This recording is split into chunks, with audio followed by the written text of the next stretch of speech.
is this it for my relationship? Or is this just another test that my partner and I will have to go through to strengthen our relationship?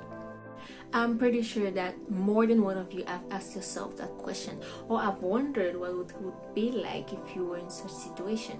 Well, in the next few minutes, we'll be talking about that. Hi, my name is Goodsen Zidmo, and I will be sharing with you some tips about what it takes to have a mature breakup. Well, first thing first, we're going to have to identify the problem or the reason for this breakup. Whether it's a lack of trust, whether it's distance, or some differences that you just can't deal with. It's important to identify the reason why you would like to end this relationship.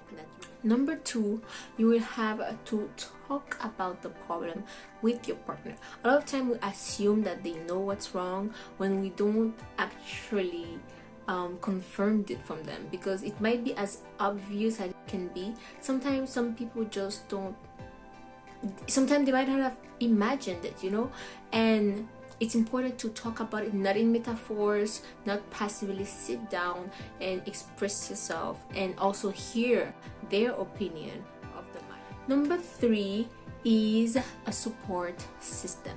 Now this might be one person or it might be few people. It can be a family member, it can be a good friend, it can be the chaplain of your university, but it has to be somebody you trust and somebody that you know that can give you good advice, because not only you will need that person like a shoulder to cry on if needed, you also need that person to give you their opinion of the matter. But that's not the whole world. You just pick some specific people and choose them as your support system. And now moving on to number four, which is taking the actual decision. Now remember that this decision, you will take it with your partner, but it does not mean that it will be a mutual consent. A lot of time we confuse that a mature breakup means that it's a mutual consent, that both people agree to it. It's not always like that.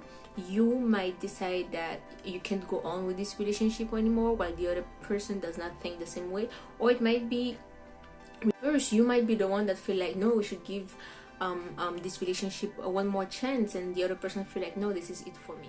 Number five is what I like to call the aftermath. Well, a lot of people will have opinion about the decision you just took, but remember that you talked about it with the person mainly involved. So do not feel the need to explain yourself to every single person that asks you about it. Feel free to tell them politely, respectfully, that it's private. It's not a secret, but it's private and you would like to keep it that way. Now the next part of the aftermath is whether I should block or stay friends with that person. This is a big question everybody have. Well, it depends on the situation, it depends on the two people.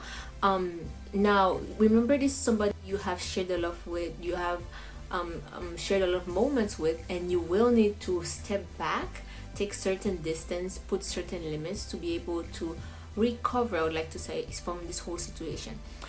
So if that person does not respect that limit, or if you feel like seeing their status, seeing them in general might not help you move forward, then yeah, you might need to block them, but it's not necessary. And the third, I would like to say, sub part of the aftermath is to get some help.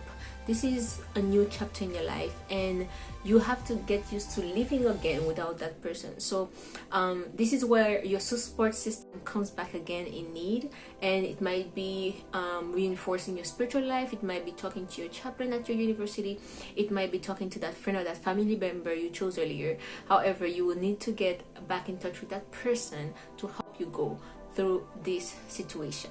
Now, you just went through a mature breakup, and it's not something easy.